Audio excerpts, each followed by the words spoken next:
نحمده ونصلي ونسلم على رسوله النبي الكريم وعلى آله وأصحابه أجمعين. اللهم صل على سيدنا ومولانا محمد وعلى آل سيدنا ومولانا محمد وبارك وسلم صلاة وسلاما كثيرا كثيرا. توفیق الہی اپنے مرشد پاک کی برکت سے عشاء کی اس نشست میں فضائل ایمان کا درس چل رہا ہے. اللہ تعالیٰ اس درس کی برکت سے ہمارے ایمان کی حفاظت بھی فرمائے اور موت تک قبر تک اللہ ایمان کو سلامت بھی فرمائے. تنگ دستی کے موقع پر انسان کو اپنے ایمان کی کس طرح سے حفاظت کرنی چاہیے، اس پر یہ واقعہ چل رہا تھا کہ حضرت عمر رضی اللہ تعالی عنہ حضور صلی اللہ علیہ وسلم کی خدمت میں حاضر ہوئے. دیکھا کہ آپ ایک چٹائی پر آرام فرما رہے ہیں اور اس چٹائی کے جو نشان ہیں وہ آپ کے بدن مبارک پر پڑ گئے. حضرت عمر رضی اللہ تعالیٰ عنہ کی آنکھوں میں بے ساختہ آنسو جاری ہو گئے کہ محبوب کے بدن پر اور چٹائی کے نشان ہیں. تو عرض کیا کہ یا رسول اللہ صلی اللہ علیہ وسلم، یہ قیصر و کسریٰ کے جو بادشاہ ہیں تو یہ تو بڑے عیش کے اندر ہیں، حالانکہ شرک کے اندر مبتلا ہے. یہ تو آرام دہ بستروں پر سوتے ہیں، تو آپ اس تنگی کی حالت میں ہیں کہ چٹائی پر آرام فرما رہے ہیں، کوئی بستر نہیں ہے اور اس کے نشان آپ کے بدن مبارک پر ہیں. تو آپ اللہ تعالیٰ سے دعا کیجئے کہ اللہ امت کو وسعت عطا فرما دے. امت کے لیے وسعت کی دعا کی درخواست کی. حضور صلی اللہ علیہ وسلم نے عجیب جواب دیا کہ اے ابن خطاب، کیا تم ابھی تک شک میں پڑے ہوئے ہو؟ عجیب جواب دیا. ان لوگوں کو لذیذ چیزیں دنیا ہی میں دے دی گئی ہیں. یہ دنیا اور کافر کی جنت ہے، انہیں وہ چیزیں یہاں پر مل گئیں، اور اس دنیا میں اگر تمہیں نہیں ملی یا آنے والی امت کو مسلمان کو نہیں ملی تو وہ صبر کرے، تھوڑا سا صبر، اور اس تھوڑے سے صبر کا پھل میٹھا کہ قیامت میں ہمیشہ ہمیشہ کے لیے اسے نعمتیں دے دی جائیں گی، ہمیشہ کی راحت دی جائے گی، ہمیشہ کا آرام دیا جائے گا. تو قیامت تک آنے والی امت کے قبلے کو آپ صلی اللہ علیہ وسلم نے درست فرما دیا کہ دنیا کے مال و متاع کو، دنیا کے عیش و عشرت کو کبھی اپنا مقصود نہیں بنانا چاہیے.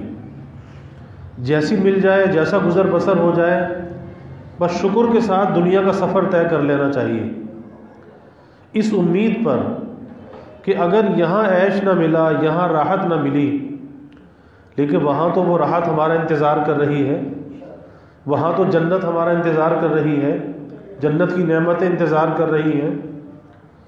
تو اس لیے دل میں کوئی حسرت نہیں ہونی چاہیے، کوئی دل کے اندر کوئی ملال، کوئی حسرت، کوئی افسوس کہ فلاں ایسا اور ہم تو کچھ بھی نہیں.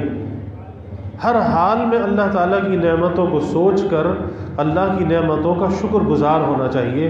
یا اللہ، جس حال میں تو نے رکھا بہت اچھا رکھا، یا اللہ تیرا شکر. آگے چند واقعات بیان کیے. ایک واقعہ ہے اصحاب الاخدود کا واقعہ، خندق والوں کا، جو قرآن میں بھی اللہ نے ذکر کیا، اصحاب الاخدود. کہ پچھلے زمانے میں ایک بادشاہ تھا، اس کے ہاں ایک جادوگر تھا. جب جادوگر بوڑھا ہو گیا تو اس نے بادشاہ سے کہا کہ اب میری موت کا وقت قریب ہے، میں بوڑھا ہو گیا ہوں، تو مجھے کوئی بچہ سونپ دو تاکہ میں اس کو جادو سکھا دوں۔ چنانچہ بچوں کے اندر ایک ذہین بچہ تلاش کیا گیا، اور تلاش کر کے وہ ذہین بچہ اس جادوگر کے حوالے کیا گیا۔ جب وہ لڑکا اور وہ اس لڑکے کو تعلیم دینے لگا، یعنی جادو سکھانے لگا، جب وہ لڑکا اس جادوگر کے پاس جاتا تھا جادو سیکھنے کے لیے، تو راستے میں ایک راہب کا گھر پڑتا تھا۔ راہب اس زمانے میں مذہبی رہنما کو کہتے تھے، اب جو بھی دین ہوگا اس زمانے کا، تو راہب کا گھر تھا، اس زمانے کا عالم کہہ لیجئے، جہاں وہ عبادت اور کچھ واعظ نصیحت میں مشغول ہوتا تھا وہ راہب۔ تو یہ بھی کھڑا ہو جاتا یہ لڑکا، اور اس کے طریقے عبادت کو بھی دیکھتا اور اس کے واعظ کو بھی سنتا کہ یہ عبادت کیسے کرتا ہے اور یہ واعظ میں کیا نصیحت کرتا ہے۔ تو یہ آتے جاتے وہاں رک جایا کرتا تھا۔ جادوگر بھی اس کو مارتا اور ماں باپ بھی اس کو مارتے، کیونکہ وہاں بھی دیر سے پہنچتا اور یہاں بھی دیر سے آتا، یعنی جادوگر کے پاس جاتا تو دیر ہو جاتی، گھر واپس آتا تو دیر ہو جاتی۔ اب ادھر جادوگر اسے مارتا تھا، ادھر گھر والے مارتے تھے کہ دیر کہاں پر ہوتی ہے، لیکن یہ بتاتا نہیں تھا کسی کو۔ ایک دن اس بچے نے اس راہب سے اپنی شکایت بیان کی کہ بھئی میں یہاں پہ کھڑا ہو جاتا ہوں، تمہاری بات سنتا ہوں، تمہاری عبادت دیکھتا ہوں، ادھر وہ جادوگر مارتا ہے، ادھر گھر والے مارتے ہیں، میں کیا کروں؟ تو راہب نے یہ کہا کہ جب جادوگر تجھ سے یہ پوچھے کہ دیر کیوں لگی، تو کہہ دینا کہ گھر والوں نے روک لیا تھا، گھر والوں نے روک لیا تھا۔ اور اگر گھر والے بگڑنے لگے، غصہ کرنے لگے، تو کہہ دینا کہ آج جادوگر نے روک لیا تھا۔ تو یوں ہی ایک زمانہ گزر گیا۔ ایک طرف تو وہ جادو سیکھتا تھا اور دوسری طرف کلام اللہ اور دین الہی سیکھتا تھا، دونوں چیزوں کو سیکھ رہا تھا۔ ایک دن یہ دیکھتا ہے کہ راستے میں ایک زبردست ہیبت ناک جانور پڑا ہے، جیسے کہ اژدہے کے مثل بہت بڑا ہیبت ناک جانور ہے جو راستے کے اندر پڑا ہوا ہے۔ اس نے اور اس جانور کی وجہ سے لوگوں کی جو آمد و رفت ہے وہ بند ہے، ادھر کے لوگ ادھر ہیں، ادھر کے لوگ ادھر ہیں۔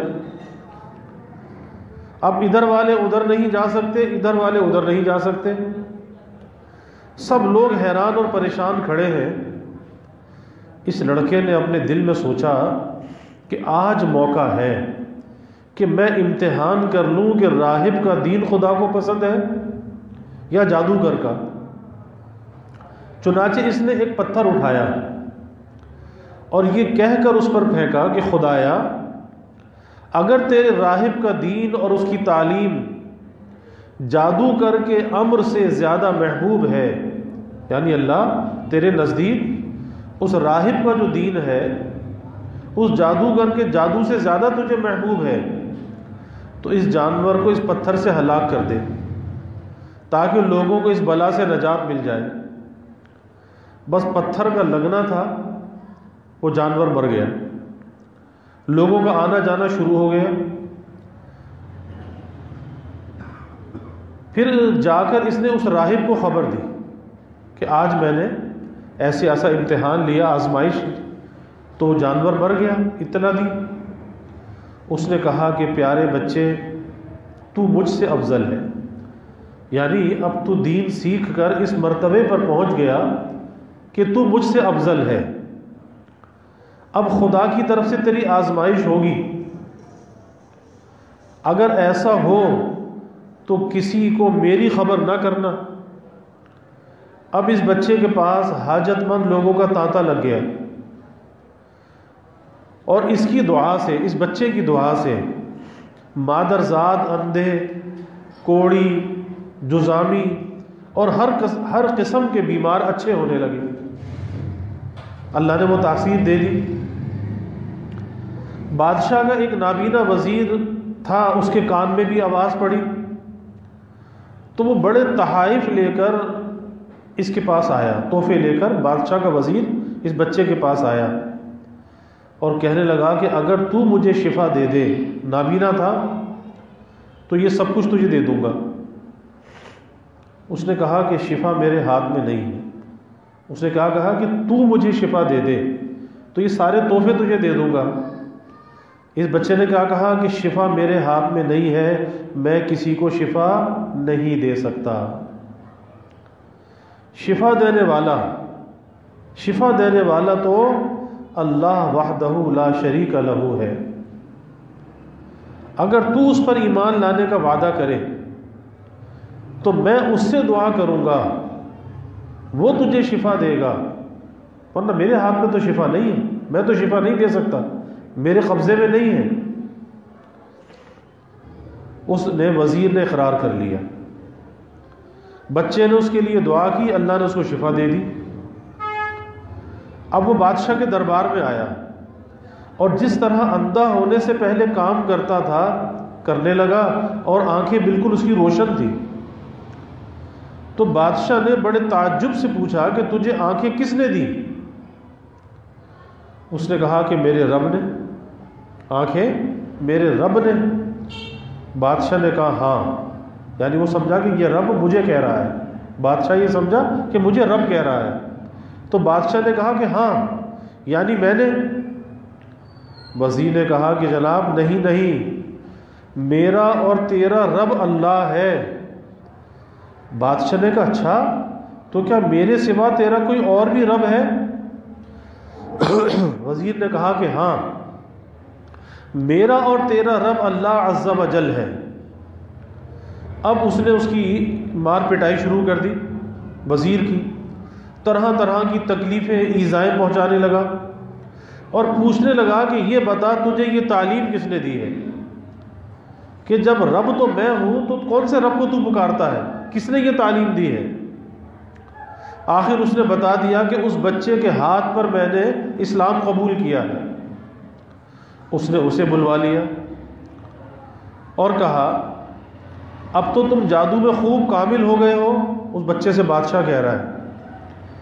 اور چونکہ بادشاہ نے تو جادوگر کے پاس لگایا تھا، اب تم جادو میں بہت کامل ہو گئے ہو کہ اندھوں کو بینا اور بیماروں کو تندرست کرنے لگ گئے.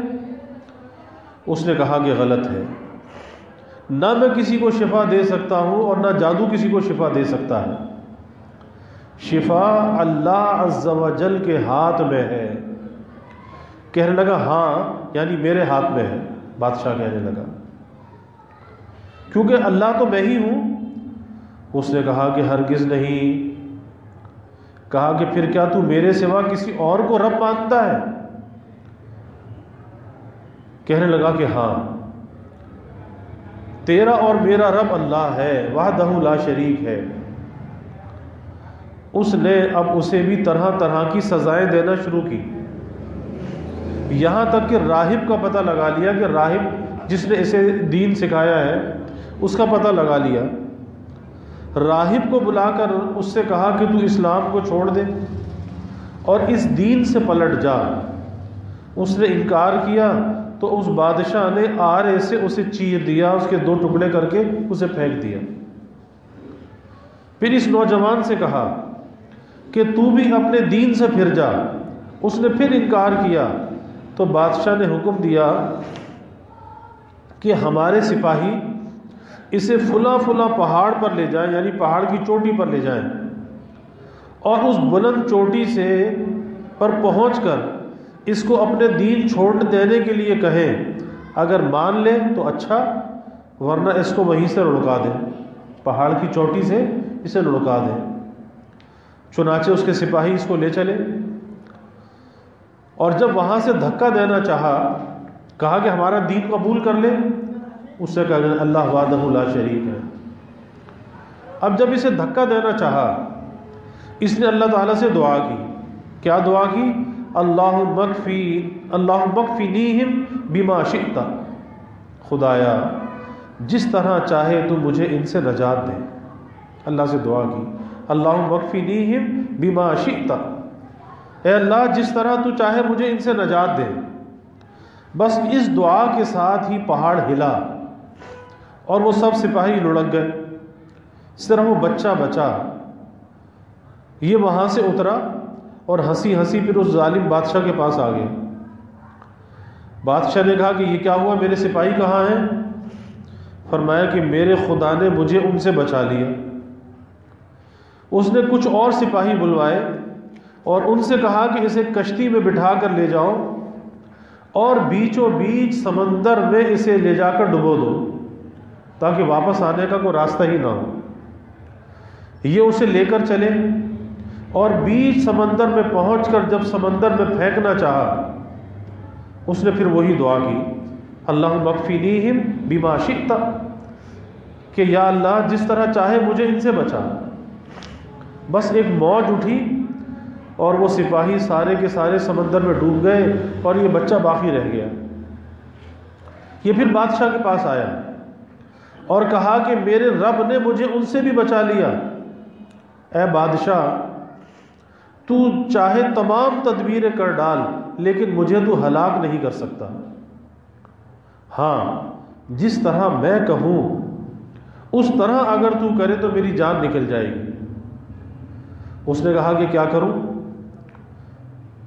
کہا کہ تمام لوگوں کو ایک میدان میں جمع کر، پھر کھجور کے تنے پر سولی چڑھا، پھندا سولی کا، اور میرے ترکش سے، اس لڑکے کے ترکش سے ایک تیر نکال کر میری کمان پر چڑھا کر اور بسم اللہ رب ھذا العلا، یعنی اس اللہ تعالیٰ کے نام سے جو اس بچے کا رب ہے یہ کہہ کر میری طرف پھینک دے۔ اس اللہ کے نام سے، کسی جادو کے نام سے نہیں، کسی جادوگر کے نام سے نہیں، بس اس سے میں مروں گا۔ اب اپنے مرنے کی تدبیر یہ خود بتلا رہا ہے۔ چنانچہ بادشاہ نے یہی کیا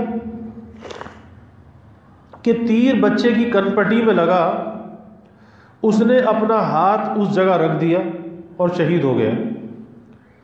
اس کے اس طرح شہید ہوتے ہی لوگوں کو اس کے دین کی سچائی کا یقین ہو گیا۔ جتنے بھی لوگ جمع تھے، مجمع تھا، سب کو یقین ہو گیا کہ اس بچے کا دین سچا ہے اور بادشاہ کا دین جھوٹا ہے۔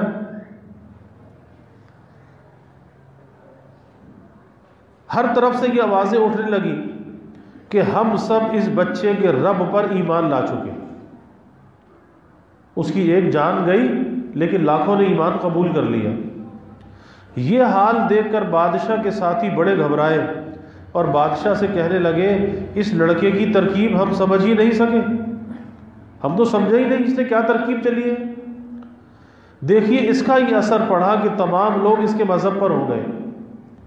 ہم نے تو اسی لیے قتل کیا تھا کہ کہیں یہ مذہب پھیل نہ جائے، لیکن وہ ڈر تو سامنے آ گیا کہ سب مسلمان ہو گئے۔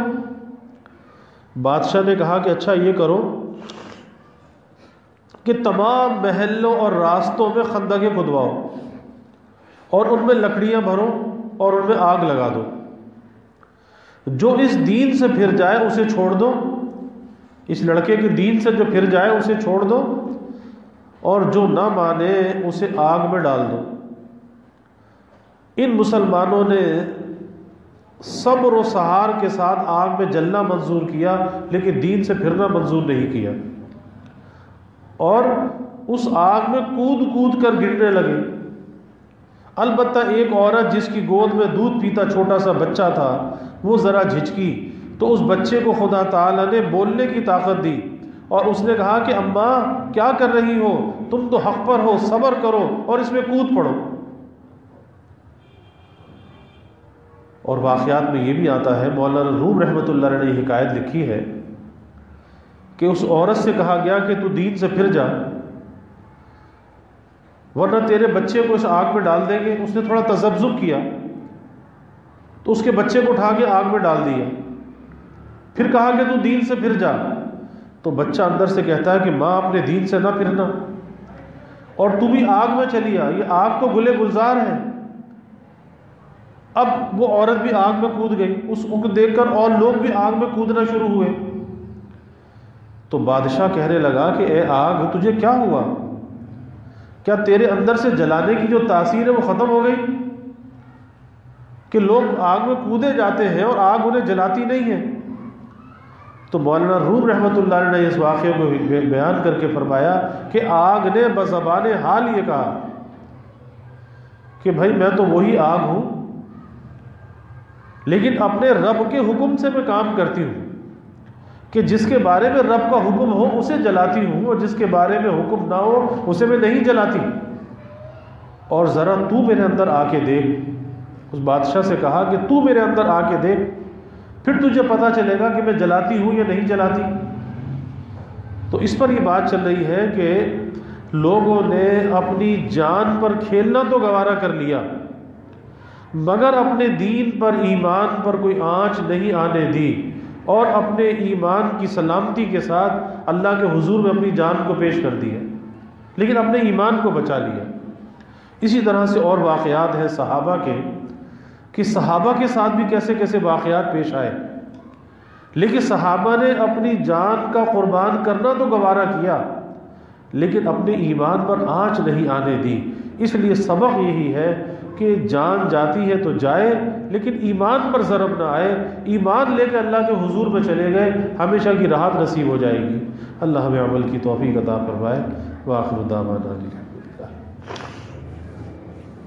الحمد للہ رب العالمین والعاقبۃ للمتقین والصلاة والسلام علی اشرف الانبیاء والمرسلین اللہم صل علی سیدنا و مولانا محمد وعلی آل سیدنا و مولانا محمد وبارک وسلم ربنا آتنا فی الدنیا حسنہ وفی الآخرۃ حسنہ وقنا عذاب النار ربنا اتمم لنا نورنا واغفر لنا انك على كل شيء قدير اللهم اعنا على ذكرك وشكرك وحسن عبادتك اللهم وفقنا لما تحب وترضى من القول والعمل والفعل والنية والهدى انك على كل شيء قدير اللهم ارزقنا حبك وحب حبيبك صلى الله عليه وسلم اللهم ارزقنا شهادة في سبيلك واجعل موتنا ببلد رسولك يا الله يا رحمن يا رحيم يا كريم يا ارحم الراحمين يا اکرم الاکرمین۔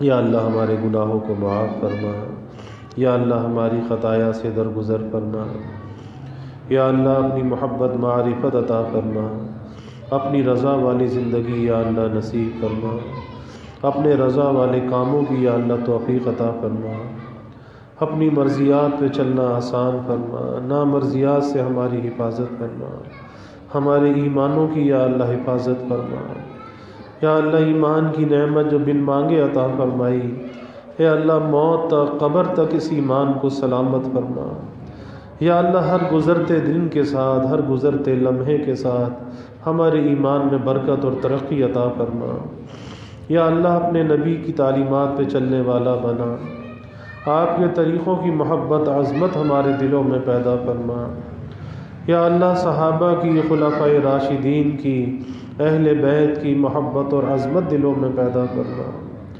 اپنے نبی کے ساتھ یا اللہ وفا کا تعلق نصیب فرما، آپ کی غلامی میں جینے اور مرنے کی یا اللہ توفیق عطا فرما، یا اللہ ہمیں ختم نبوت کا ادنا سا سپاہی بنا، اور ناموس رسالت کا، ناموس صحابہ کا یا اللہ ہمیں محافظ بنا، یا اللہ ذکر حبیب کی برکت سے اس کرونا کی بڑھتی پھیلتی وبا سے سارے عالم کو نجات عطا فرما، یا اللہ ہمارے ملک کی حفاظت فرما، ہمارے ملک میں رہنے والوں کی حفاظت فرما، یا اللہ شفا کو نازل فرما، وبا سے نجات عطا فرما، ہر امتحان اور آزمائش سے یا اللہ نجات عطا فرما، یا اللہ سب کے دلوں کے نیک ارادوں کو، تمناؤں کو از غیب پورا فرما، سب کی حاجات کو یا اللہ پورا فرما، سب کی پریشانیوں کو یا اللہ دور فرما، بیماریوں سے یا اللہ حفاظت فرما، ہر ناگہانی بلا اور مصیبت سے یا اللہ حفاظت فرما، زمینی آسمانی آفات سے یا اللہ حفاظت فرما، موذی امراض سے یا اللہ حفاظت فرما، یا اللہ سب کے علم میں، عمل میں، رزق میں خوب خیر و برکت فرما، ابواب رزق یا اللہ کشادہ فرما، رزق حلال عطا فرما، آسان عطا فرما، برکت والا عطا فرما، یا اللہ کبھی کسی کو مخلوق کا محتاج نہ بنا، یا اللہ اولاد کا محتاج نہ بنا، فساق فجار کا دست نگر نہ بنا، یا اللہ ہمیشہ اپنے در کا سائل اور بھکاری بنا، اپنے در کا منگتا اور سوالی بنا، یا اللہ اپنے غیر سے ہماری امیدوں کو خطا فرما، اپنی ذات عالی کا یقین ہمارے دلوں میں پیدا فرما، یا اللہ ہر امید کو اپنی ذات سے وابستہ کرنے والا بنا، یا اللہ ایمان کی ترقی عطا فرما، اعضاء کی سلامتی عطا فرما، ہر محتاجی سے معذوری سے ہماری حفاظت فرما، یا اللہ ہمارے ملک پر اپنی رحمتوں کا نزول فرما، اس ملک کو امن کا، سلامتی کا گہوارہ بنا، لوگوں کو راحت اور خوشیاں عطا فرما، یا اللہ مہنگائی کے، گرانی کے عذاب سے نجات عطا فرما، سب کے گزر بسر کو یا اللہ آسان فرما، اے اللہ سب کے سفید پوشی کے بھرم کو قائم فرما، یا اللہ کسی کو مخلوق کے آگے رسوا نہ فرما، مخلوق کے آگے سوال کی ذلت سے یا اللہ حفاظت فرما، یا اللہ سب کی ضروریات کو از غیب پورا فرما، سب کی حفاظت بھی فرما، سب کی کفالت بھی فرما، یا اللہ ہماری مسجد کے امام صاحب، قاری صاحب کی کو صحت کاملہ عاجلہ عطا فرما، ہر قسم کی پیچیدگی پریشانی سے حفاظت فرما، قاری صاحب کی صحت میں، زندگی میں، اعمال میں برکتیں عطا فرما، یا اللہ سب کو ہر آزمائش اور امتحان سے بچا، اپنی رحمتوں کا، برکتوں کا، راحتوں کا یا اللہ نزول فرما، زحمتوں کو دور فرما، یا اللہ ہمیں عافیت دارین عطا فرما۔ ربنا تقبل منا انك انت السميع العليم وتب علينا انك انت التواب الرحيم وجزى الله عنا محمدا صلى الله عليه وسلم ما هو اهله وصلى الله تعالى وسلم على النبي الكريم آمين برحمتك يا